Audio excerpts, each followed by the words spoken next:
घटना समितीत प्रवेश.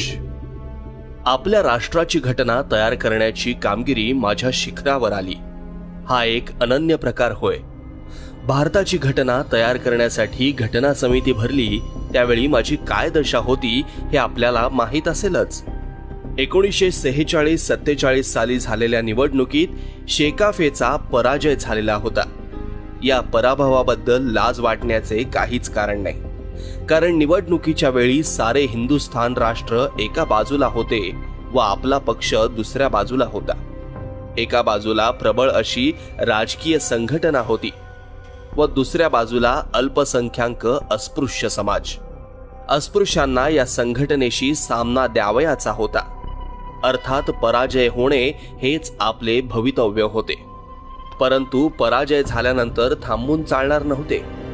आपल्या लोकांचा कोठून तरी घटना समितीत शिरकाव करून घ्यावयाचा होता.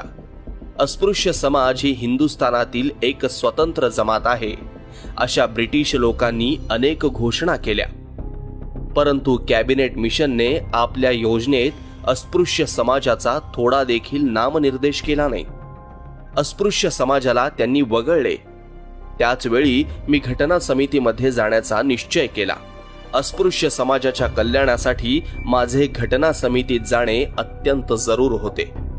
मी घटना समितीमध्ये निवडून येऊ नये म्हणून काँग्रेसने सर्व ठिकाणे कुलुपे लावली. महाराष्ट्रात जी काही थोडी माणसे आहेत त्यामध्ये नामांकित म्हणून माझी गणना होणार नाही असे म्हणणारा माणूस मूर्ख असला पाहिजे. घटना समितीच्या निवडणुकीसाठी तुम्ही उभे राहा म्हणून मिस्टर जयकर यांना काँग्रेसने पत्र धाडले. मिस्टर मुंशींना बोलवण्यात आले आणि पुष्कळांना आमंत्रणे निमंत्रणे धाडली. इतक्या सुवासिनींमध्ये मला देखील त्यांनी कुंकू लावावयास पाहिजे होते, परंतु मला कसे तरी रांडव करण्यासाठी त्यांनी आटोकाट प्रयत्न केले. म्हणून मी बंगालमध्ये सुखाने नांदावयास गेलो. त्या ठिकाणी कुणी महार नसताना देखील मी निवडून आलो हे माझ्या शत्रूंनी पक्के ध्यानात ठेवावे. अस्पृश्यांचे राजकीय हक्क घटना समितीसमोर मांडण्याची संधी आपल्या प्रतिनिधींना सापडावयास पाहिजे होती. हा अत्यंत बिकट प्रश्न होता. काँग्रेस व शेकाफे यांच्यात कडवा विरोध असल्यामुळे या पक्षाचा प्रवेश घटना समितीत होऊ देता कामा नये असा निश्चय काँग्रेसने केला होता. काय वाटेल ते करून मला घटना समितीत जाणे काँग्रेस पक्षाने अशक्य केले होते. अखेरीस बंगाल प्रांतातून आत जाण्याचा मार्ग मी शोधून काढला आणि तिथे गेलो. अस्पृश्य वर्गाचे हक्क तेथे मांडता यावेत, त्यांना हिंदूंच्या राज्यात काही सवलती प्राप्त व्हाव्यात एवढाच माझा मर्यादित उद्देश होता.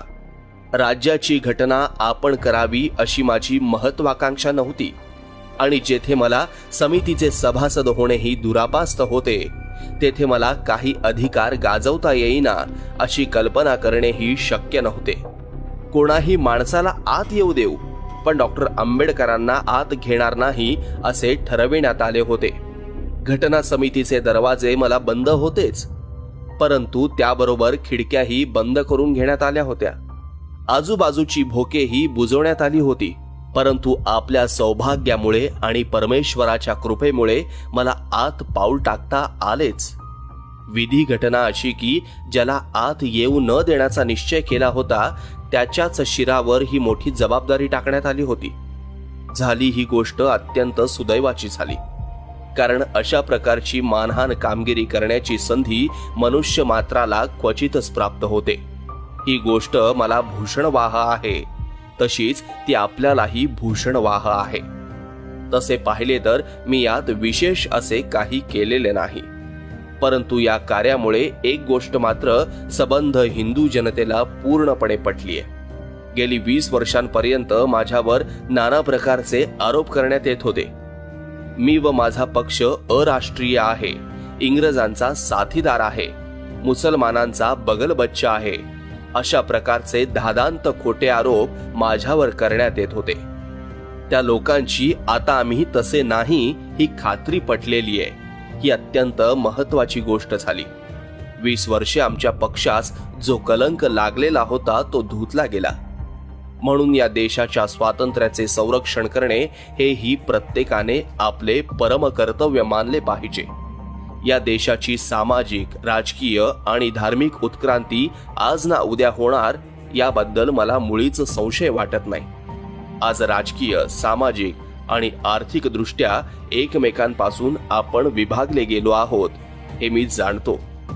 एकमेकांशी सध्या आपण लढत आहोत. एका लढाऊ छावणीचा मीही एक नेता आहे. असे जरी असले तरी योग्य वेळ आणि परिस्थिती येताच हा प्रचंड देश एक झाल्या वाचून कधीही राहणार नाही.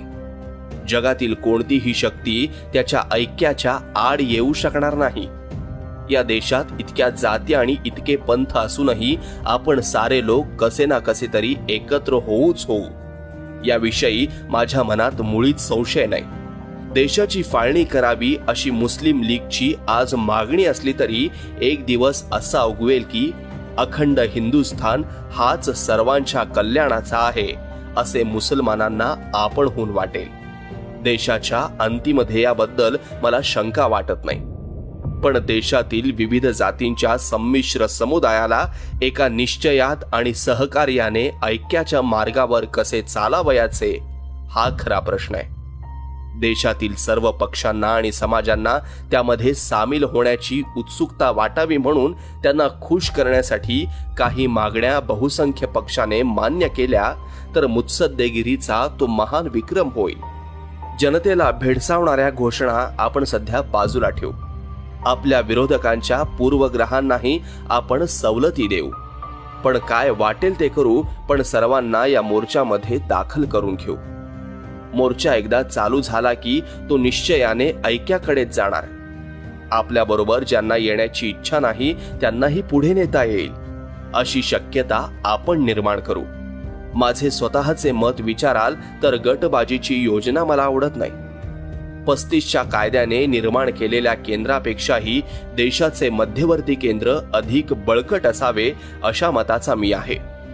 गेली 150 वर्षे देशाचे मध्यवर्ती सरकार बलिष्ठ होत गेलेले आहे.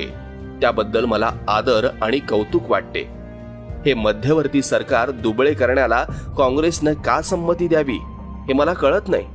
काँग्रेस आणि लीग यांची तडजोड घडवून आणण्यासाठी मला पुन्हा प्रयत्न करावयास हवा. ही बाब इतकी महत्वाची आहे की मानापमानाचा प्रश्न दोन्ही पक्षांनी बाजूला ठेवावा. जनतेचे भवितव्य ठरवित असताना पक्षांना आणि पुढाऱ्यांना कसले महत्व? या पक्षापुढे 3 मार्ग मोकळे आहेत: शरणागती, युद्ध किंवा तह. युद्धाची भाषा सध्या पुष्कळच बोलू लागलेल्या आहेत, पण लढाई करून या देशातील राजकीय प्रश्न मिटवण्याची कल्पना ऐकून माझ्या अंगावर शहारा येतो. हे युद्ध आपल्याला ब्रिटिशांविरुद्ध करावे लागेल असे पुष्कळांना वाटते, पण मी आपणाला निश्चयाने सांगतो की हे युद्ध झाले तर ब्रिटिशांविरुद्ध होणार नसून मुसलमानांविरुद्ध होईल. कदाचित ब्रिटिश आणि मुसलमान या दोघांच्याही विरुद्ध झगडावे लागेल. मुसलमानांना जिंकून किंवा आपण केलेली घटना त्यांच्या विरुद्ध लादून हा प्रश्न मिटणार नाही, कारण तसे केल्याने एकसारखे त्यांच्याशी लढतच राहावे लागेल. बर्क म्हणतो त्याप्रमाणे सत्ता देणे सोपे असते, पण शहाणपण देणे अवघड आहे. आपण आपल्या वर्तनाने असे दाखवूया की देशातील सर्व विभागांना आपल्या बरोबर येऊन ऐक्याच्या मार्गावरील मोर्चात चालायला लावण्याची सत्ता जशी आपल्या जवळ आहे तसे शहाणपणही आपल्या जवळ आहे. घटनेवरील शेवटचे भाषण. तारीख 9 डिसेंबर 1946 रोजी घटना समितीची पहिली बैठक झाली. त्या तारखेकडे पाहिले तर आज घटना समितीच्या कार्यास 2 वर्षे 11 महिने व 18 दिवस पूर्ण होतात. या काळात घटना समितीची एकूण 11 अधिवेशने झाली आहेत व ते सर्व मिळून 165 दिवस होतात. तारीख 29 ऑगस्ट 1947 रोजी घटना समितीने मसुदा समितीची निवड केली आणि लगेच दुसऱ्या दिवशी म्हणजे तारीख 30 ऑगस्ट 1947 रोजी मसुदा कमिटीची पहिली बैठक घेण्यात आली. तेव्हापासून मसुदा कमिटीचे कामकाज 141 दिवस चालले. या मूळ घटना समुदायात एकूण 395 कलमे व 8 परिशिष्टे आहेत. खरे अधिक चांगल्या गोष्टीचा शोध करून ती निवडून घेणे ही अभिनंदनीयच गोष्ट समजली पाहिजे. आणि त्याबद्दल मसुदा समितीत मोठा अभिमान वाटतो. स्वतःच्या सदोष उपसूचना मागे घेऊन त्याच्या जागी अधिक चांगल्या उपसूचना स्वीकारण्याचे धैर्य मसुदा समितीने दाखवले नसते तर मसुदा कमिटी कर्तव्यच्युत ठरून तिजवर लटक्या अहंकाराचा आरोप आला असता. एका व्यक्तीचा अपवाद सोडल्यास सर्व सभागृह मसुदा कमिटीच्या कार्याचे गुणग्रहण करते, याबद्दल मला मोठा आनंद वाटतो. आपल्या कार्याचा गौरव अखिल सभागृह एवढ्या मोकळेपणाने करते, याबद्दल मसुदा कमिटीसही धन्यता वाटत असेल अशी मला खात्री वाटते. घटना सभेच्या सदस्यांनी व मसुदा कमिटीच्या माझ्या सहकारी मित्रांनी व्यक्तिशः माझ्यावर जो अभिनंदनाचा वर्षाव केला त्याबद्दल मी एवढा सद्गतीत झालो आहे की माझी कृतज्ञता व्यक्त करण्यास मजजवळ पुरेसे शब्दही नाहीयेत. घटना सभेत शिरते वेळ अस्पृश्य समाजाचे हितसंबंध रक्षणाच्या हेतूपलीकडे दुसरा हेतू माझ्या मनात नव्हता. घटना सभेतील अत्यंत महत्वाची कार्य करण्यासाठी माझी निवड करण्यात येईल अशी मला चुकूनही कल्पना नव्हती. मसुदा कमिटीत मला घेण्यात आले तेव्हा मला आश्चर्य वाटले होते आणि जेव्हा मसुदा कमिटीचा चेअरमन म्हणून माझी निवड करण्यात आली तेव्हा तर आश्चर्याचा कळसच झाला. माझ्यापेक्षा मोठे, अधिक लायकदार व वाकबगार असे लोक मसुदा कमिटीत होते. सर अल्लदी कृष्णस्वामी अय्यर यांचा उल्लेख या संबंधी मला करावासा वाटतो. तरीही घटना समितीने मजवर एवढा विश्वास ठेवून त्यांचा प्रतिनिधी म्हणून निवडले आणि देशाची सेवा करण्याची संधी दिली, याबद्दल मी त्यांचा आभारी आहे. घटना तयार करण्यासंबंधी माझा जो गौरव केला जातो त्याचा मी एकटाच मानकरी नाही. भारत सरकारचे घटनात्मक सल्लागार सर BN राव यांनाही घटनेचे काही श्रेय दिले पाहिजे. त्याचप्रमाणे घटनेच्या श्रेयाचा काही हिस्सा मसुदा समितीच्या सभासदांनाही दिला पाहिजे. तथापि यांच्यापेक्षाही अधिक श्रेय सरकारचे प्रमुख ड्राफ्ट्समन श्री NN मुखर्जी यांना दिले पाहिजे. अगदी गुंतागुंतीच्या सूचना सोप्या पण कायदेशीर भाषेत उतरवून घेण्याचा त्यांचा कोणी हात धरत असेल असे मला वाटत नाही. मुखर्जी यांच्या हाताखाली काम करणाऱ्या लोकांचाही उल्लेख मला टाळता येत नाही, कारण कधी कधी मध्यरात्रीपर्यंत त्यांना काम करावे लागत होते हे मला स्वतःला माहिती आहे. तथापि एकाच पार्टीच्या हुकुमाखाली राहून सर्वजण जमले असते तर घटना समितीचे कामकाज अगदीच नीरस व कंटाळवाणे झाले असते. परंतु सुदैवाने घटना सभेत काही बंडखोरही होते, त्यांचेही मी आभार मानतो. भारतीय घटनेमागील काही मूलभूत तत्वे विशद करण्याची मला जी संधी मिळाली ती या बंडखोर विरोधामुळेच. शेवटी अध्यक्ष महाराज, मी आपलेही आभार मानतो. घटना समितीच्या सभासदांच्या बाबतीत आपण दाखविलेले सौजन्य अविस्मरणीय राहील. कायदेशीरपणाच्या आडोशाखाली घटना तयार करण्याच्या अडथळा आणू देण्यास आपण परवानगी दिली नाही, याबद्दल मी विशेष आभारी आहे. घटनेच्या गुणावगुणांमध्ये मी शिरू इच्छित नाही. घटना राबविणारे वाईट वृत्तीचे असतील तर एखादी घटना कितीही उत्कृष्ट असली तरी बद्ध रुपयाप्रमाणेच ठरणार. त्याचप्रमाणे घटना राबवणारे चांगल्या वृत्तीचे असतील तर एखादी घटना कितीही टाकाऊ असली तरी ती उपकारच ठरेल. घटनेचा धिक्कार विशेष करून कम्युनिस्ट व सोशलिस्ट पार्ट्यांकडून करण्यात येतो. घटनेचा धिक्कार ते का करीत असावेत? ही घटना खरोखरच वाईट आहे म्हणून ते धिक्कार करतात काय? मुळीच नाही. हुकुमशाही तत्वावर आधारलेली घटना कम्युनिस्ट पार्टीस हवी आहे. ही घटना पार्लमेंटरी लोकशाहीच्या तत्वावर आधारलेली आहे म्हणून तिचा ते निषेध करतात. सोशलिस्टांना दोन गोष्टी हव्या आहेत.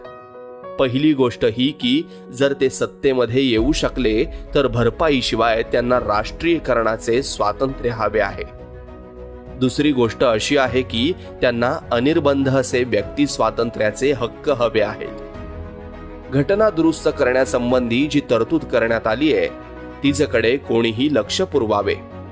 ही शेवटची घटना आहे असा शिक्कामोर्तब तिजवर केलेला नाही. याउलट घटनेमध्ये सुधारणा करण्यासाठी सहज वळणाची तरतूद केलेली आहे.